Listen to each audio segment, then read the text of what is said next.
This is Katie Bacchus, writer of episode 912, The Chairman. You're listening to the Blacklist Exposed on Golden Spiral Media.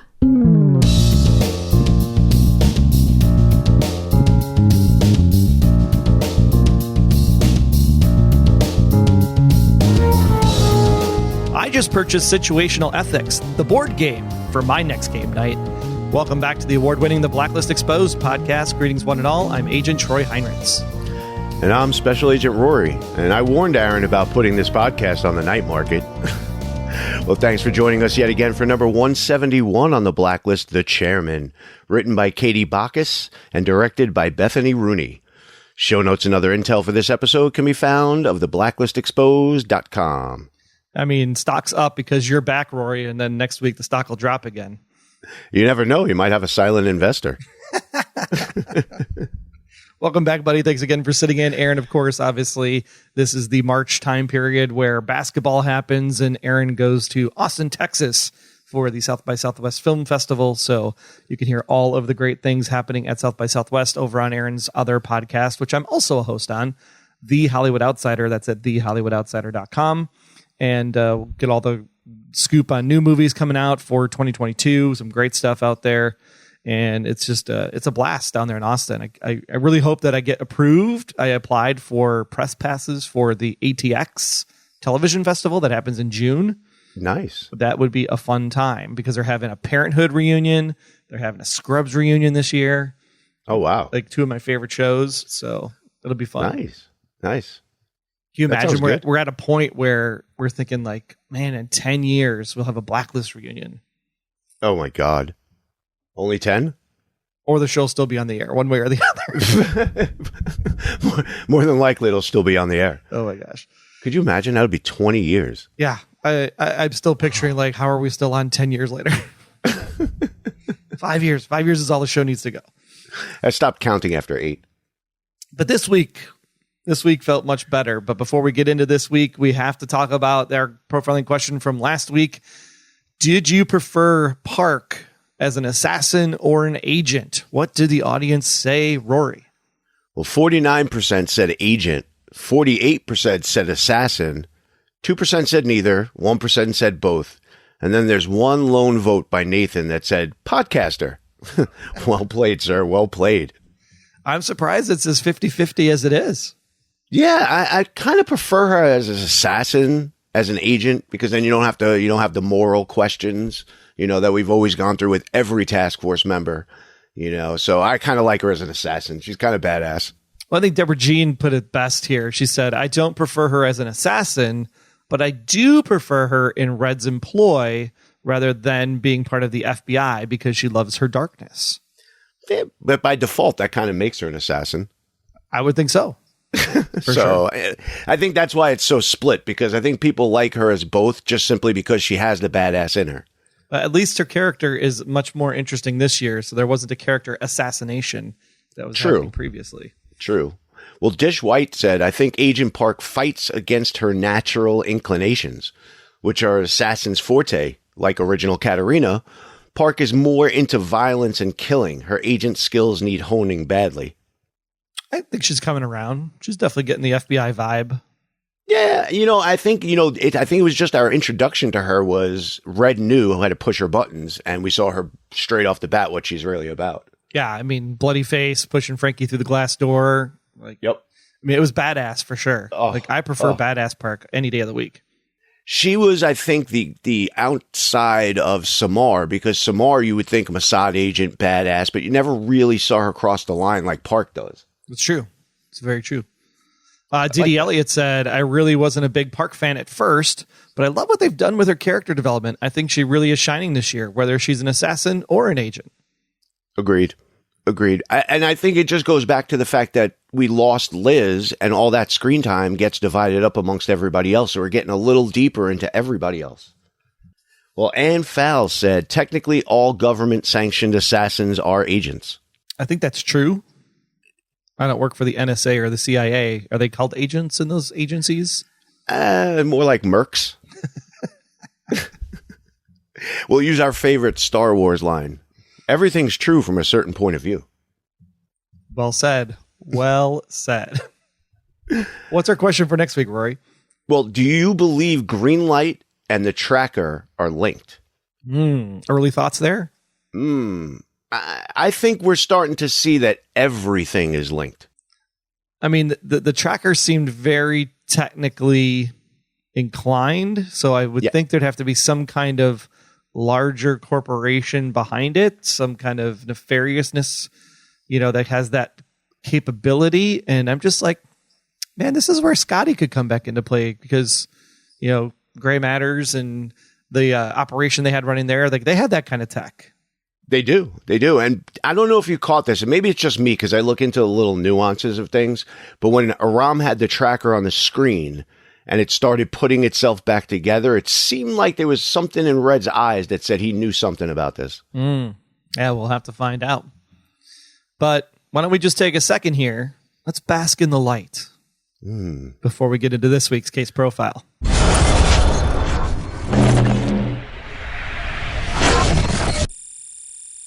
Well, we always knew Wall Street was a bunch of criminals, especially in the wake of the 2008 financial collapse. But it turns out they aren't the only ones. Enter the concept of the night market, a stock market for criminals that invest in companies that launder, wash, and do other nefarious activities, much like the symbol COC, aka Concierge of Crime. Loved it. Loved it. It is kept running by a leader known as the Chairman, this week's Blacklister, who helped in creating the anonymity of the market so that even he doesn't know the names of the investors, only the names of the company's members represented on the board. And so this week we find out that Red needs to flush out a company that during the last 2 years has bought up a significant enough stake in Concierge of Crime that it now has a stranglehold on the operation. Red hopes to find the investor behind Greenlight by tanking the market and sending the task force in to expose a different company, which would then turn the market into a free fall, and that way would flush out the Greenlight person to sell their shares. Unfortunately, that does not happen. And in the end, the task force still captures the chairman, which means that we get something in a win this time, and Red's still kind of hanging out there to dry, other than he just has the name of Greenlight, which is our lead for next week, as we are pretty much going straight through. We should be airing every single week now through the end of May. So that'll be an interesting push. This feels like the first episode of the season, finally, right? We're now into the who is the big bad and how are the things connected, and it felt like a really good Blacklist episode this week to me. What about you? Absolutely. I completely agree. I mean, we were talking about this the last time I was on, and I think this was the episode that I kind of hoped they would show coming back from the long break, simply because it touched on every storyline that's still open and closed the storyline as well, I think, in my opinion. So it was nice to see. And somehow I think all these things are starting to show that they're all connected in some way. What do you think of the concept of the night market?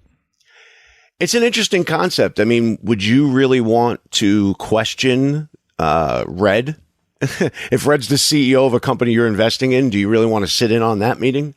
It would definitely be an interesting meeting for sure. But I just, the only thing is, knowing how the market works in reality, I'm just curious how this works because you have to put, shares outstanding. You have to put shares out there for sale. People can't just buy up your company if there's no shares out there for sale. So it's interesting to see who's buying up Red's company to take control, who's trying to get, Cooper out of the picture so that Red doesn't have his FBI, people behind him anymore. It's interesting to see whoever's coming after him knows everything about his inner workings.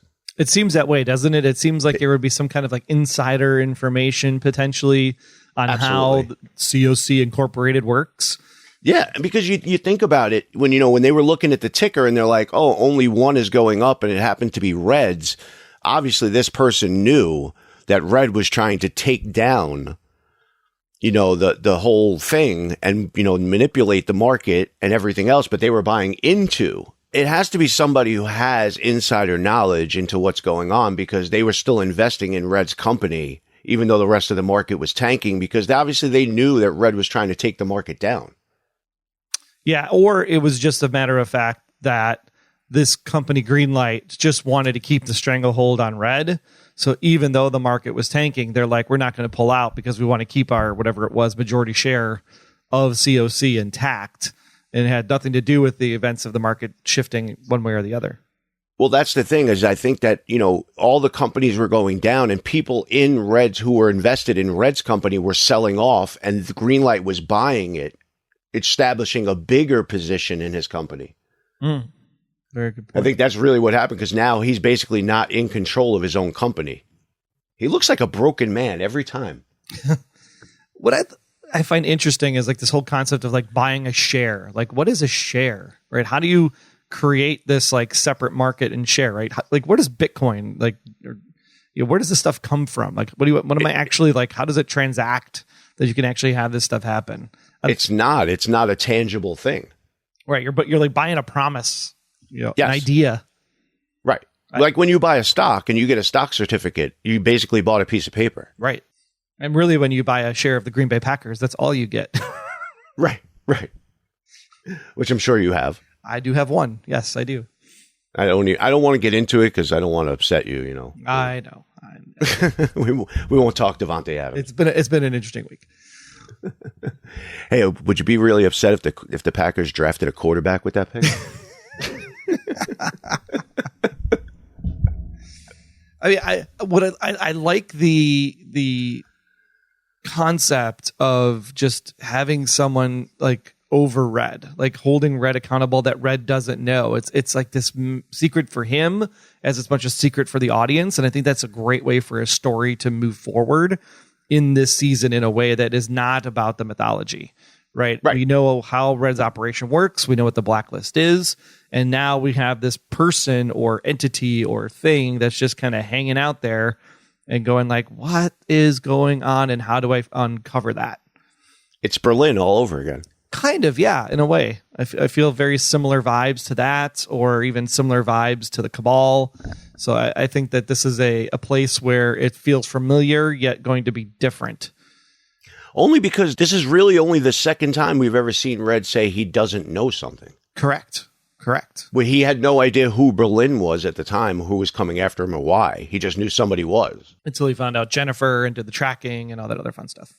Exactly. And then you find out how it's all connected. But it's the same thing with this. I mean, could it be Alexander Kirk? Oh, could be. Yeah, I don't know why. Obviously, it's somebody who knows the inner workings, somebody who knows he's connected with the FBI, somebody who knows how to get Cooper out, somebody who knows the story about, his wife sleeping with the neighbor. I mean, somebody knows a lot.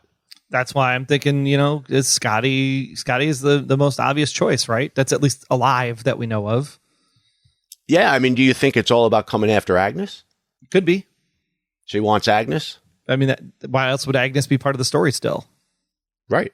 Why would we have to get into the whole detail of the bunny and the story behind it? Yeah, it just seems like it's all somehow connected. Yeah. Trust but verify kind of thing, right? I'm liking it, though. I'm digging it. I am as well. You know what I'm digging is the fact that we got music back this week. And it was right at the end of the episode, Cooper talking to Agnes. He's telling the story about her parents and the team.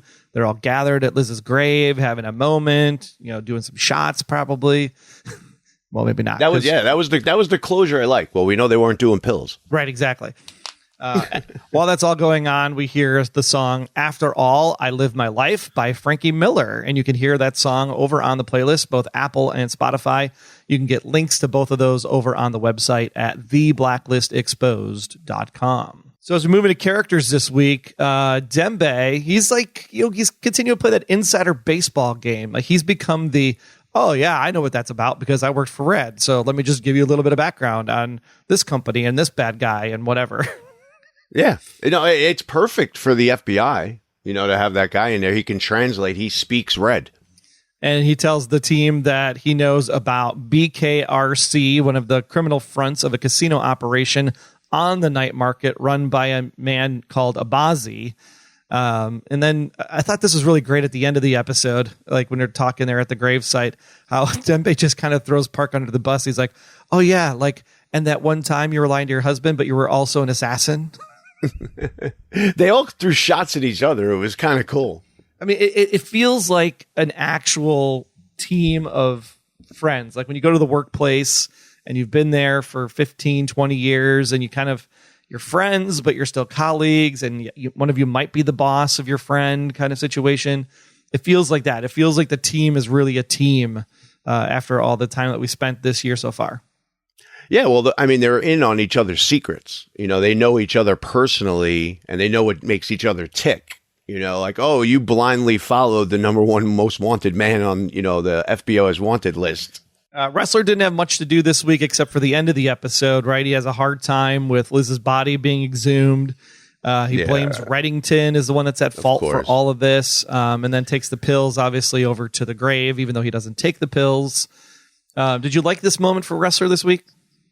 You know, I'm on the fence with the way they're playing his character, only because, you know, he needs to get over it. You know, I know it's easier said than done, obviously, but, you know, we've had such a time jump that it feels like it's still fresh for him. And he's still blaming Reddy. Like, you know, look, Red's on the path. He's showing you, look, there was somebody else.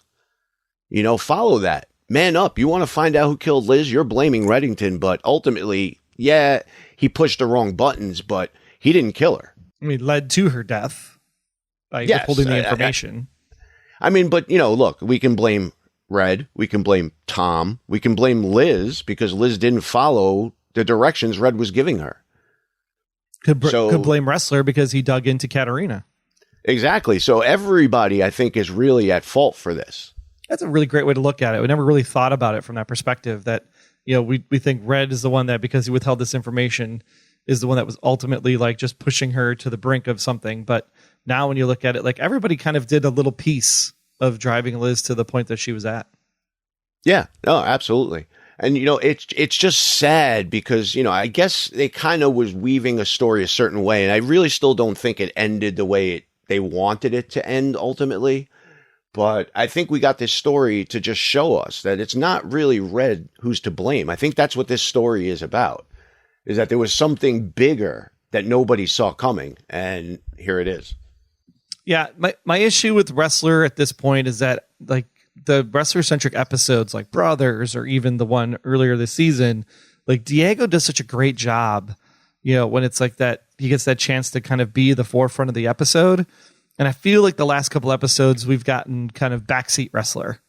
Like we need to make that turn now to get to a point where Wrestler gets some of that like limelight again in the front, because I think he could do some really interesting stories, and I think he can drive this investigation into Greenlight specifically really well.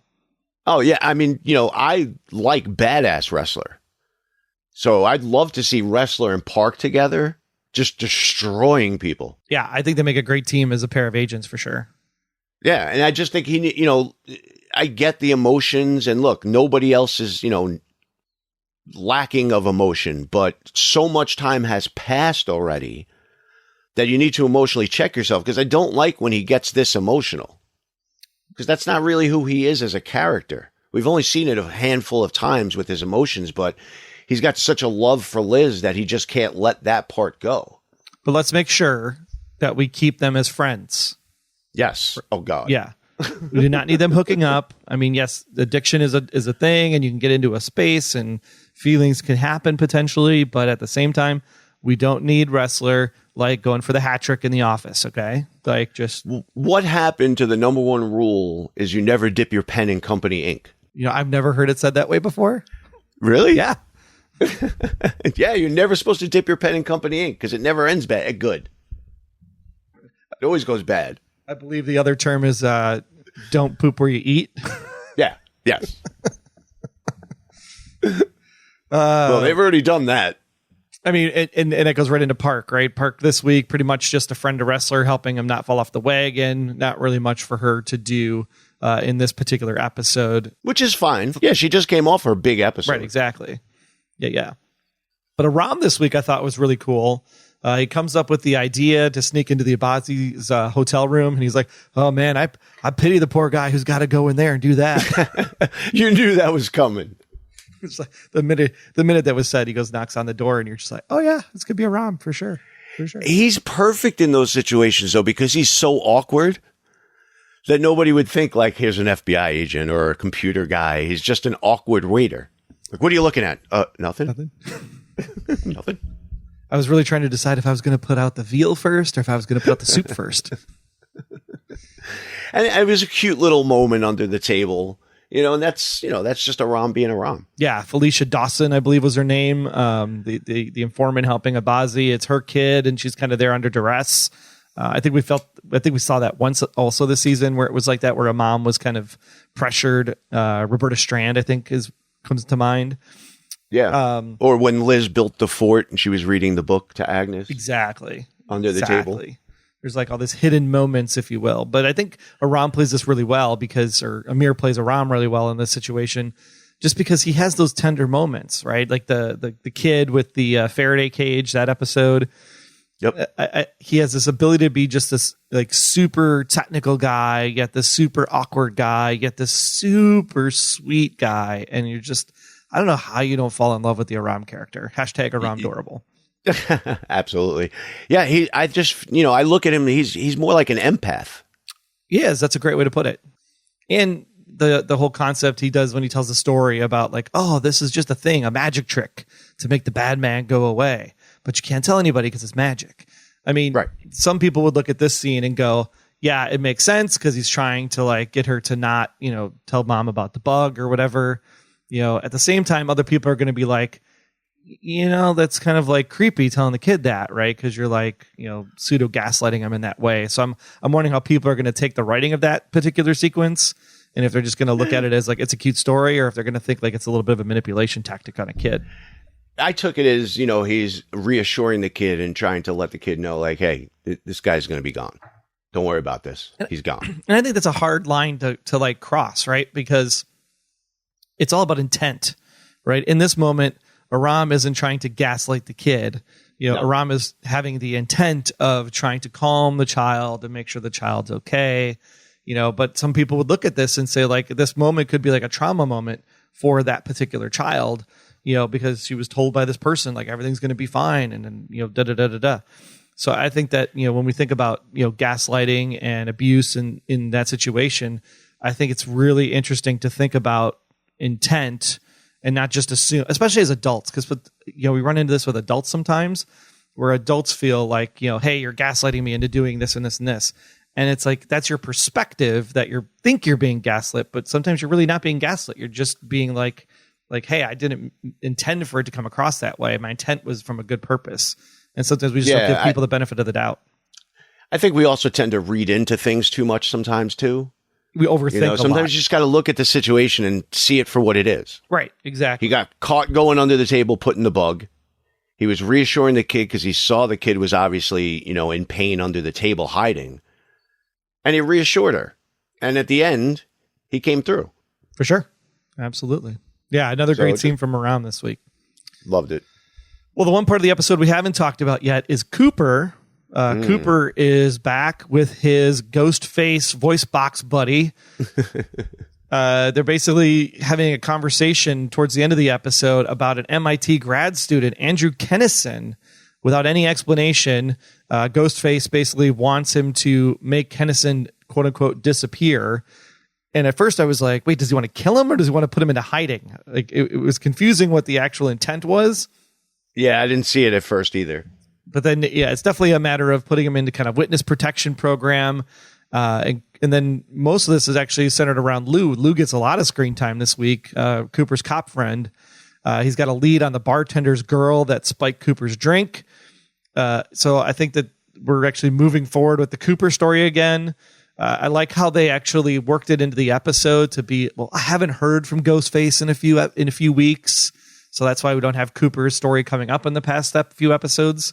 I like when they write that into the story because it gives like justification, I guess, for why it wasn't in the previous episodes and why they kind of put it to the wayside. What do you think? What do you think of that writing tactic? Yeah, just a reminder, like, hey, this is still going on. Don't forget about this. It's interesting to see where the storyline's going from, and you look at it and you question everything and you say, okay, is this guy Lou on the up and up? I mean, is he working behind the scenes against him or is he with him? I don't think Lou hasn't shown anything to me that would make him be a bad guy in this situation. Yeah, but you can't trust anybody on the blacklist. You can't trust anybody in life, period. Right? Yeah, you want true. to trust people. You come from a trusting place as your person because you're a trusting person by nature. But right. Like everything's kind of trust but verify, especially in today's society, I think. Agreed. He also has a nice conversation with Red at the end of the episode over Mirsa's little like make you feel better tonic.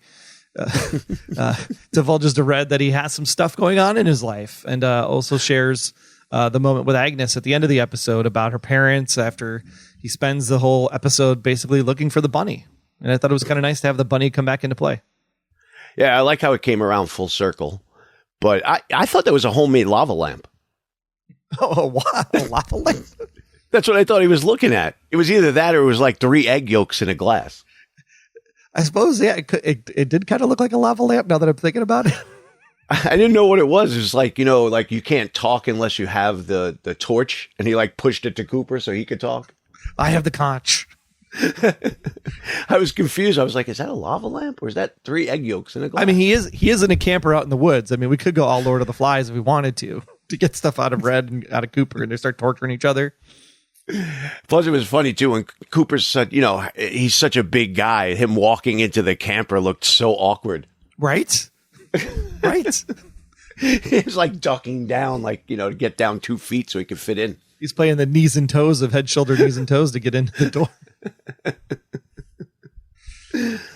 Red this week, he's actually really interesting because I felt like Red this week was like Red of old, right? Little pontification, little story time, just a lot of reflection, kind of just a lot of pain, right? Yeah, exactly. It was straight pain. And you could see, I mean, that's the amazing thing, you know, that you appreciate about somebody, you know, of a James Spader, is that you don't even have to hear what he's saying. You could just see on his face the raw emotion that he plays the character with. It was so good this week. Yeah, especially when they're doing the exhumation of the body, bringing it into the hearse to go over to the medical examiner, just the looking out the window, watching it all happen as he's talking to Cooper, just forlorn, just pain. Right? Yeah, just pain. He reflects a lot about Liz in the episode. He has a moment where he talks about a painting his father had. And I find this fascinating because we're looking at it from a different perspective now. Like this line in this conversation in the past would have been one of those moments where you're like, well, is he talking about Raymond Reddington's father had a painting and playing the character? Or is he talking about his father, you know, in this case, Katerina Rostova's father, Dom, and Dom had this painting. Like this is one of those like weird lexical ambiguities on how they used to write the show, right? I was hoping that he would say Dom at some point in it. They're never going to do it. They're never going to do it. You know, because if you look at the end of the episode, okay, so if you don't buy into that they told you who Raymond Reddington really is, if you don't buy into that, okay, fine. This just put fuel on that fire. Because the way he's explaining it is that as far as Agnes is concerned, this is Raymond Reddington. This is her father then. Then she knows. Because when he said Raymond Reddington, she was like, that's Pinky's name. Right. So that would be your grandfather. Does she understand that? Yeah, and I think that's the fun part of the banter, right? Because when Cooper's like, yeah, your grandfather, he's like, well, your grandfather's Raymond Reddington. But Raymond Reddington's like, that's not Raymond Pinky's Reddington. Name. Right. Or we know that. Right. Agnes doesn't know that. Right, but that feeds the audience part who doesn't believe that it's Katerina. Right. Which then, if you think about it, if the story went something like I can't remember, he said he was United States and she was Russian. Yeah, they both spied for their countries. For their countries, right? So if Raymond Reddington's your grandfather and Raymond Reddington is Pinky's name, but you already know that Pinky came from Russia, you're kind of like, does Agnes actually know some information from Liz that we don't think she should know? But maybe that's the confusing part, because the answer is in the question. Like, we already know now the answer, and when you hear that dialogue, if we'd have heard that before we knew anything, you'd be like, wait a minute, what? Right. And now you know the answer, and you're still, wait a minute, what? My head hurts. I need a Mirsa beverage. Oh, just tell us. Just put it out there already. It's over. We're onto a whole different show, and I like where they're going with this, with all the connected storylines And I've read something on something that's coming up, whether it's actually factual or not, but that fits into another. It's just all coming together now and what the season's about. What I really love about this line in particular about, my father had this painting, and then the conversation about, when he starts telling it, it's like these moments were the thing that made the Blacklist what it was. It was the ability to have a line mean three different things to keep the audience guessing all the time. And now that we can have these same events happen today, post season 8 finale, and just go like, oh man, like it still works. Like the linguisticness of it still works, even if you believe the answer or not, because you can then either use it as more fuel for the ongoing mythology that you don't believe it has an answer, or if you believe it has an answer, you can still be like, oh man, that's really cool how they worded that, because when they worded it that way, it confirms that we got an answer, but it also could be taken separately because there's people in the show that still don't know the answer, right? Like the task force doesn't know the answer. So it's fun. It's fun to know like Red's still trying to play the character, even though the audience knows the answer. My brain can't circle around this anymore this early. Right. There really is, like I said, depending on which side of the fence you stand on, you got something out of that. Because you have to remember you're watching it in the perspective of who is he talking to in those moments. So if it's somebody that doesn't know the answer, which is the majority of the people in the show, like Townsend knew, right? Right. Stepanov knows, right? Kaplan knew. Dembe probably knows. But based on that information, like Cooper doesn't probably know. So when he delivers these lines, is he speaking as Raymond Reddington, Naval Intelligence Officer, the character, and he has to fit the gaps of that story and still keep the facade up and running this whole time. Yeah, I mean that's the other thing. That's the interesting part, and I'm glad you pointed that out. Is do these characters know what we know, right, or what Liz knew, or they still don't know who Raymond Reddington really was? And did you stop caring when Liz died 2 years ago? Right. Yeah, it's a really good question to put out there. I'd like to hear what other people think about this too. Yeah. As far as what do the task force members really think of Raymond Reddington? Who is he? Do they know? Did Dembe share the information? Right. Because, when we found out was afterwards, with after Townsend, was that Townsend found out the secret and Townsend put it out there. So how many people out there actually do know? Yeah, it's a good question.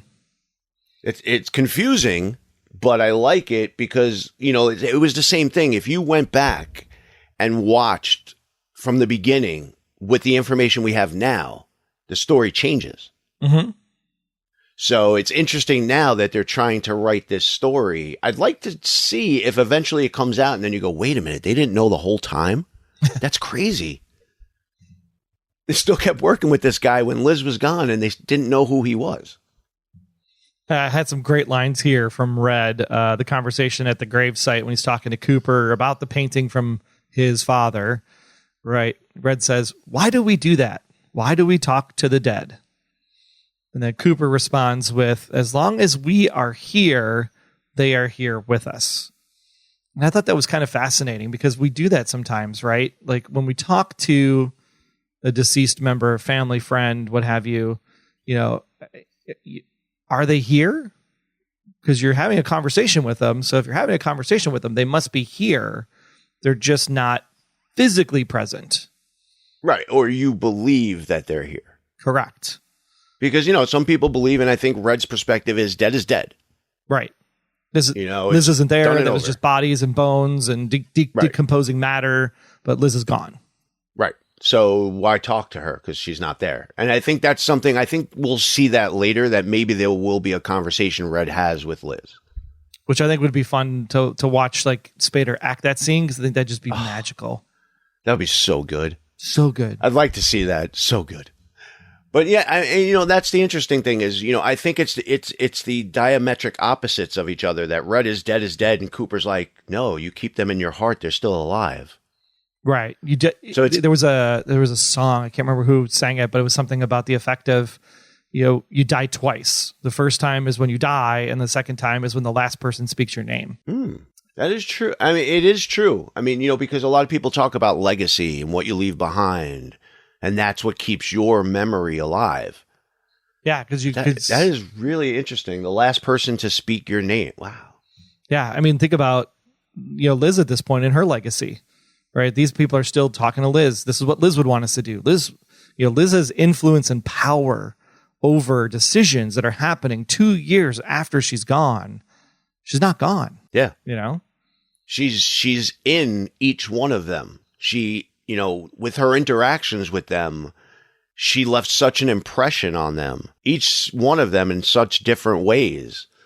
But that's what's keeping her alive, is the fact that they're better people because of her. Right. And that's what's amazing about it. And like I said, if you look at this show just as a show, it's still great. It's still a great show. It just ended at season 8 and it started anew just with the same insights to the characters we have. Now we just have more time to learn about everybody else. Yeah, it's really good. Red's other great line this week, right? Situational ethics I find to be immensely enjoyable, ruthlessly effective, and make for a fantastic board game. So good. It's just very classic Red in every sense of the word, right? Oh, and and that's the amazing part too. I mean, 9 seasons in, to still have these nuggets dropped that only that character could say. So good. And deliver in such a graceful and just the inflection and intonation of the line delivery. I mean, James does it better than anybody. He's invested. Yeah. I think he truly enjoys playing the character. It's such a great character to play. He walks down the street and he just pontificates the stuff like to random strangers in New York. I swear. I wonder if people take a step back now when they see him.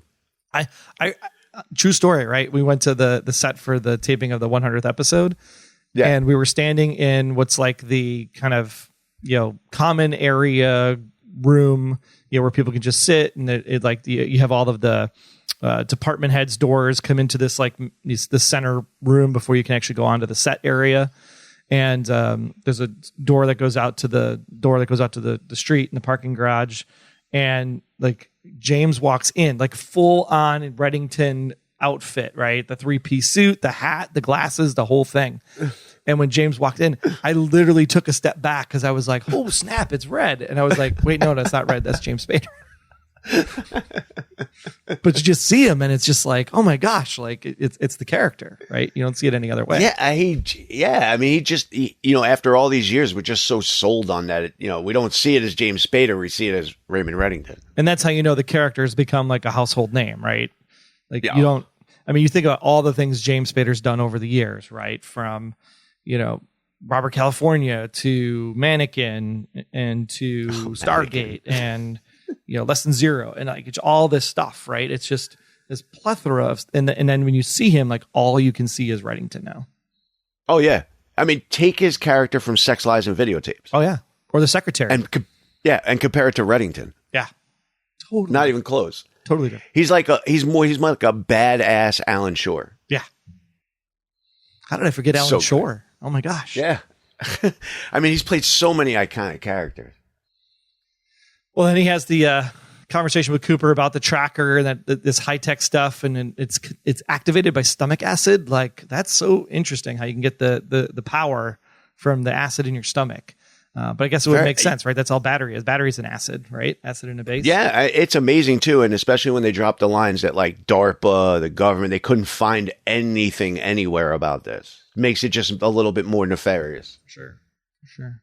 But overall, I think this was a really great episode, and I think we're finally starting to see like, hey, there is a big bad for this season. We got whatever it is now, 10 left to the end of the road, and we're on that trajectory of an episode every week until the end. So I think this will be a nice momentum that we're going to have each and every Friday. And we want to make sure we hang out with you, obviously, over on the Twitters and on the Facebook group, on the spoiler post. So just make sure that we go on the ride and we'll solve whatever Greenlight is together. Yeah, I mean, we knew there had to be a big bad. You need something, overlying the season. And now you have, and like I said, that's why I think everything's connected. I think it's just one big bad that's trying to get Cooper out of the way, trying to put pressure on Red. Whoever it is really wants Red. I don't know if they want him dead, but they want him out of the way for sure. Well, with that, we want to take a quick second to say thank you to those of you who are supporting this show by going to Patreon. That's Patreon, patreon.com/theblacklistgsm. Special big thanks to our honorary Blacklist, Patricia. Also, a special shout out to our task force members, Judy, Matt, Karen, Marilyn, Ryan, Cindy, James, Jens, Justin, Lacey, Ari, Joni, and Johnny, all official task force members. All these people received cool gifts from us, and you can get a cool gift as well for donating at the $20 level or higher. You want a cool t-shirt, coffee mug? Come on, you know you do. All you have to do is stay at the $20 level for just a few months, and you get those cool gifts. And remember, we have our $5 level as well. If that $20 level is too steep, $5 patrons get early access to the podcast before anyone else. Regular listeners have access a few days later, so if you want to be in the know, consider throwing $5 in the hat over at Patreon, patreon.com/theblacklistgsm for Golden Spiral Media. Click the $ in your podcast app or the link in the show notes to fill the fedora and get some cool and awesome rewards for yourself. Stay tuned. We got more show coming up with all of your Special Agent Intel right after this.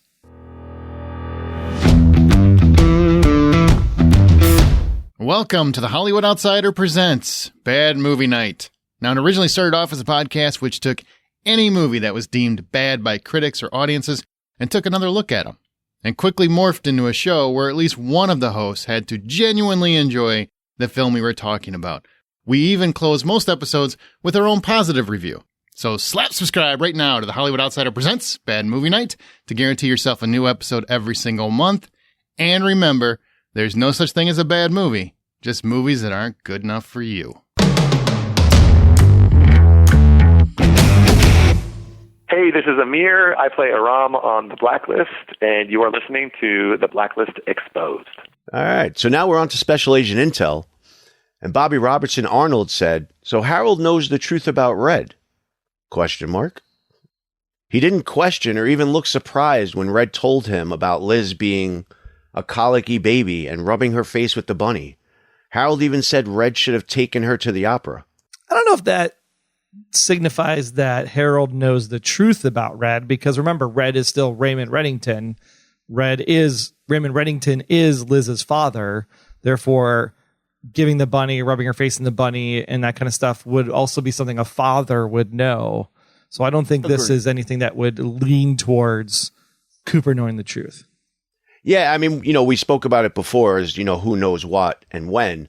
But I see where he's coming from with this, only because the question is, Cooper knows that Reddington is not really Reddington. We know that everybody knows that because that was outed. So if he's not Reddington, who is he? I think they've just dropped the question, and I think for Agnes's sake, let her think that, it's her grandfather, I guess. But yeah, he didn't look surprised by it, but at the same point, he knows that it's not really Reddington. It's curious. It's curious. D.D. Elliott said, "This was the best episode of the season." Whoop, whoop. Agreed. Very much the Blacklist of old. Red more like himself, trying to get to the Blacklister for his own benefit again. The Cooper Red conversations were excellent. I love the dark and light analogy, again, very fitting. And lastly, the team finally felt like a team. I'm looking forward to this final run of episodes and Cooper finally letting Red in on what's happening to him. I wish he would have told him tonight, but I believe it will be soon enough now. Agreed. I think that's the part of it, too, is that Red was kind of pushing him a little bit, but he didn't push him far enough to say, hey, just tell me. Yeah. He's waiting for him to come to him with it. Because he doesn't know, right? Red could be the one that's still behind it, ultimately. He could. He definitely could be. I mean, it wasn't something that didn't cross my mind, that I wonder if Red's behind it. But it just seems like he's not that kind. Like he's trying to be a better version of himself or herself. Mm-hmm. It's what it seems like, too. But I agree. This was definitely the best episode of the season because it's brought everything together now. And now we can go moving forward. This is the jumping off point. All right. Well, George Newman said, "I was born to a dark path, the only path I knew." Raymond Reddington never appeared to have been born to a dark path, given he graduated at the top of his class at the Naval Academy, was being groomed for admiral. Katerina, on the other hand, ... Andrew Kennison is a grad student at MIT, a school known mainly for engineering, scientific, and computer majors. The tracking that was in Liz's body appears to be very sophisticated. Are the two connected? And did Kennison develop the tracker? Oh, okay. So 2 points here. So let's talk about part A first. George, I think, was obviously one of the Reddingtonists over the years. So yeah, born to a dark path. I think this is Red saying, like, I'm not Raymond Reddington. This is another clue telling you that he's not Raymond Reddington. And if you know what you saw at the end of season 8, then I think this definitely leads to more confirmation again for Red being Katarina. I mean, not all specifically, but at the same time, I think George is definitely onto something there. Yeah, it's definitely fact. But the Andrew Kennison part, I never really thought Ghostface could be tied to Greenlight, could be tied to the tracker. Like, this is interesting. Like, what if all three stories are actually connected in the end of the day, and he's framing Cooper because he doesn't want Cooper to dig into Greenlight because Greenlight knows about Red, which means if Greenlight knows about Red, then they might know about his relationship with the task force. And so maybe the Ghostface person is actually someone from Greenlight. I think it's definitely all connected. Somehow, some way. I do think George is onto something because these were things that crossed my mind as well, because that's where I thought that Red was involved. But at the same point, I don't think Red's being that Red this year, this season. I think he's truly emotional right now, and he wants the answer to who killed Liz. And somehow this MIT guy is connected. Why he's got to get him out of the way. And it wasn't even like he had to kill him. It was give him a new identity and disappear him. Probably because he doesn't want people to find out that he built the tracker device. Exactly, because I think that's ultimately what Red would find out and would go after this kid.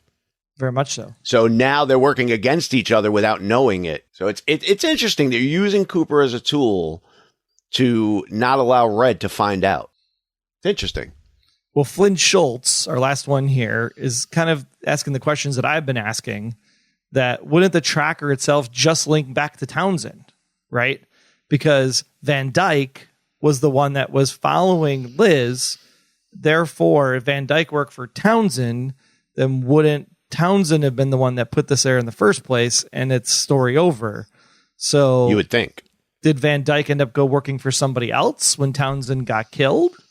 That's the only thing I can come up with, because otherwise it makes no sense. Like, if Van Dyke worked for Townsend, then Townsend would have been the one that put the tracker in Liz, which means Townsend would have to put it like in a drink or something for her to ingest.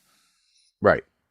Or it's interesting where that's going to go, but I think ultimately we'll find out that Townsend was answering to somebody else. Because otherwise, why would Van Dyke have to fly all the way back here and track Liz? How would he even know to track Liz? And why would he still continue to track Liz after Townsend was dead, unless somebody else is giving the orders? Okay, so let's talk about, like, there's ingestion, right? Couple options. One, Townsend had her ingested at some point in time. Yep. Two, this is the tracker that Liz had that was supposed to lead Townsend to Reddington. And in order to hide it from Reddington, she ingested it herself. Possible. Yeah, it was interesting because, my memory's not what it used to be, but wasn't there a thing where it had to be activated? But it was activated. That's how Townsend got to the Blacklist site. Right. Right. That's what I'm confused about, because the way they explained it in this one was it was activated by your stomach acid. Right. So it wasn't somebody outside who can control turning it on and off. Right. So that means, it seemed like initially it was like it could be turned on and off. So I got a little confused with that part. Which means it's probably two different trackers. Probably. Right. So this one she didn't know about. She knew about the one she had with her. So if she ever changed her mind, she could turn it off. Correct. But he backed it up with another one that she ingested without knowing it. Or the tracker that she had that she powered on manually also had this fail-safe or hidden tracker inside of it, potentially, where the outside parts dissolved in her stomach. Well, this other one was more high-tech and was able to stay in the stomach acid long-term. Yeah, I definitely do think, though, that you'll find out somehow Townsend's got to be connected to Greenlight. Or, third option, maybe not popular, but we know that Dembe and Liz met at that cafeteria with the envelope. Oh, you think Dembe did it? Could Dembe have put something in a drink and given it to Liz? and Dembe is actually working with somebody else. Interesting, but I don't like it. I don't like it either, but she has to ingest it somehow. Like, where does she, like the ice cream vendor? Did the ice cream vendor give her, like who gives, like, this is the fun part of the Blacklist, right? What are the possibilities? You'd have to put something like that in soup, I think, though, because you don't want somebody to chew it. True. I can see that. You chew ice cream? I don't chew ice cream. Yeah, but you're not going to like wrap it in a piece of cheese like you would a dog, because you're probably going to bite down on it. Sit, Lizzie, sit. Good girl. Yeah. Wrap it in a piece of cheese. Oh, my goodness. Oh, that's too funny. Well, I think that's going to do it for this week. I think with that we'll conclude it. No, I'm just picturing like, here, Liz, here you go. Sit, Ubu, sit. Good dog. Well, that's going to conclude this discussion. So now's the time to recommend the Blacklist to your friend, your enemy, or your neighbor. And when you do, please recommend they listen to and subscribe to the Blacklist Exposed podcast. All the case profiles can be found at theblacklisexposed.com and everywhere great podcasts can be heard. For more great Aaron and Troy hijinks, follow us on your favorite social media outlet. I'm at Troy Heinrichs. He's at Aaron Smirks. Together we are at the Blacklist GSM. And Rory, where can people find you? I am at BB Rizzler on Twitter. And definitely out there watching the show on Friday nights. So make sure you talk about the show out there in the social lands. Talk about the podcast also. And tell us what drink you would consume to calm your nerves that Mirsa may serve you, if it is indeed a drink. And for next week's question, are Greenlight and the Tracker linked? We will find out, as we'll be back every Friday for the rest of season 9. So looking so forward to it. We're finally on a path, and hopefully we keep the train rolling. I'm loving it. All right. We'll see you guys next week. Take care, and I'll be back. See ya. Until next time, I'm Agent Troy Heinrichs. That's at Troy Heinrichs on Twitter. And if you want to learn more about me, just visit, about.me/Troy Heinrichs. And I'm Agent Aaron Peterson. You can hear me talking about movies and TV on the Hollywood Outsider podcast, as well as Remake This Movie Right. We are available at thehollywoodoutsider.com or on Twitter at 5popcorn. Be sure to subscribe, download the app, submit your feedback, but most importantly, keep yourself off of the Blacklist.